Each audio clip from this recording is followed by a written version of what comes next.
Pessoal, boa tarde. Estamos aqui no calor de 40 graus e vamos ler aqui a página 334 do Uma Breve História da Humanidade, Homens Sapiens aí. Em nome de quem? Da capital. Em nome do capital. Capital dinheiro.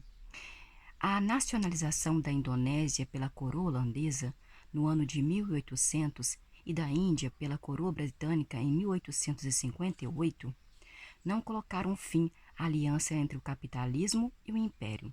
Ao contrário, a conexão só se tornou mais forte durante o século XIX. As empresas de capital aberto já não precisavam fundar e governar colônias privadas.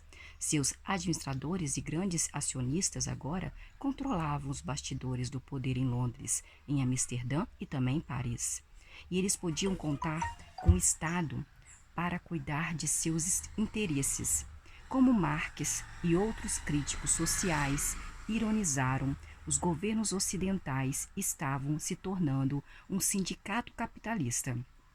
O exemplo mais notório de como os governos se curvaram diante do dinheiro foi a Primeira Guerra do Ópio, travada entre a Grã-Bretanha e a China no ano de 1840 e 1842.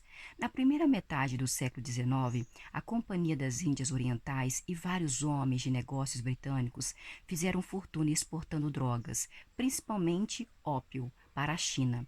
Milhões de chineses ficaram viciados, o que debilitou o país chinês do ponto de vista tanto econômico quanto social. No fim dos anos de 1830, o governo chinês proibiu o tráfico de drogas, mas os comerciantes britânicos simplesmente ignoraram essa lei. As autoridades chinesas começaram a confiscar e destruir os carregamentos de droga. Os cartéis de droga tinham relações com o Westminster ou Downing Street. Na verdade, muitos membros do parlamento e ministros tinham opções nas empresas de droga. Opções, gente? Não, tinha ações nas empresas de drogas. De modo que eles pressionaram o governo para agir. Em 1840, a Grã-Bretanha declarou guerra à China em nome do livre comércio. Foi uma vitória fácil. A China, excessivamente confiante, não foi páreo para as novas superarmas dos britânicos, navios a vapor, artilharia pesada, foguetes e fuzis de disparo rápido. Segundo o Tratado de Paz que se seguiu, a China concordou em não restringir as atividades dos comércios de drogas britânicos, em compensá-los pelos danos causados pela polícia chinesa. Além disso, a Grã-Bretanha exibiu e obteve o controle de Hong Kong, que eles passaram a usar como uma base segura para o tráfico de drogas. Hong Kong continuou nas mãos dos britânicos até 1997. No fim do século XIX, cerca de 40 milhões de chineses, um décimo da população do país da China, eram viciados em ópio. O Egito também aprendeu a respeitar o braço comprido do capitalismo britânico. Durante o século XIX, investidores franceses e britânicos emprestaram grandes somas aos governos do Egito, primeiro a fim de financiar o projeto do Canal de Suez e depois para financiar iniciativas muito menos bem-sucedidas. A dívida egípcia inflou e os credores europeus se intrometeram cada vez mais nos assuntos egípcios. Em 1881, os nacionalistas egípcios estavam fartos e se rebelaram, declarando uma anulação unilateral de toda a dívida externa. A rainha Vitória não ficou satisfeita.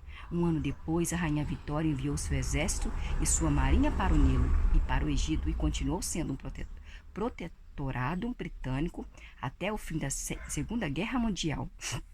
Então, a rainha, a Vitória, ela mandou o exército dela ir até o Egito, né? Sua marinha para o rio Nilo, e o Egito continuou sendo um protetorado britânico até o fim da Segunda Guerra Mundial. Essas estão longe de terem sido as únicas guerras travadas para obter interesses de investidores. Na verdade, a própria guerra poderia se tornar uma commodity, assim como o ópio. Em 1821, os gregos se rebelaram contra o Império Otomano. A rebelião despertou grande simpatia nos círculos liberais e românticos da Grã-Bretanha. Lord Byron, o poeta, o Byron, Inclusive foi à Grécia para lutar ao lado dos insurgentes. Mas os fascistas de Londres também viram nisso uma oportunidade. Propuseram aos líderes rebeldes a emissão de títulos da rebelião grega, comercializáveis na Bolsa de Valores de Londres. Os gregos prometeriam pagar os títulos acrescido de juros se, quando conquistassem a independência, investidores privados compraram títulos para lucrar ou para simpatizar com a causa grega, ou por ambos os motivos. O valor dos títulos da rebelião grega subia e caía na bolsa de valores conforme os sucessos e fracassos militares nos campos de batalha delas. Aos poucos, os turcos levaram melhor. Com uma derrota eminente dos rebeldes, os acionistas se viram diante da perspectiva de perder seus tesouros.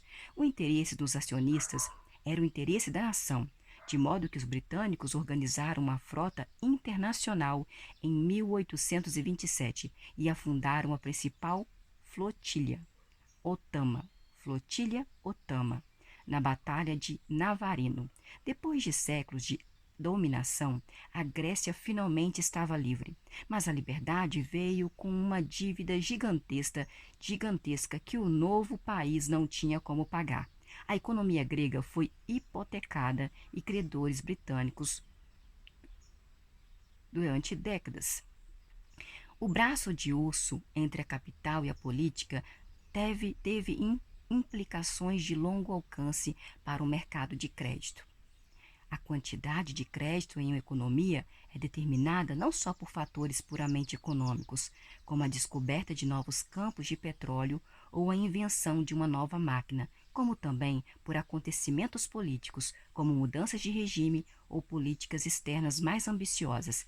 Depois da Batalha de Navarino, os capitalistas britânicos estavam mais dispostos a investir seu dinheiro em negócios ultramarinos arriscadíssimos. Eles viram que se um devedor estrangeiro se recusasse a pagar os empréstimos, o exército de Sua Majestade traria o dinheiro deles de volta. E por isso que hoje a classificação de risco de um país é muito mais importante para o seu bem-estar econômico do que seus recursos naturais. As classificações de risco indicam a probabilidade de um país pagar suas dívidas. Além de dados puramente econômicos, levam em consideração fatores políticos, sociais e até mesmo culturais. Um país rico em petróleo, mas amaldiçoado com um governo despótico, guerra endêmica e um sistema jurídico corrupto, geralmente receberá uma classificação de risco alto. Em consequência, é provável que continue relativamente pobre, já que não será capaz de levantar o capital necessário para aproveitar o máximo sua riqueza de petróleo. Um país desprovido de recursos naturais, mas que desfruta de paz, de um sistema jurídico justo e de um governo livre, provavelmente receberá uma classificação de risco baixa. Como tal, pode conseguir levantar capital suficiente para financiar um bom sistema educativo e fomentar uma indústria de tecnologia próspera.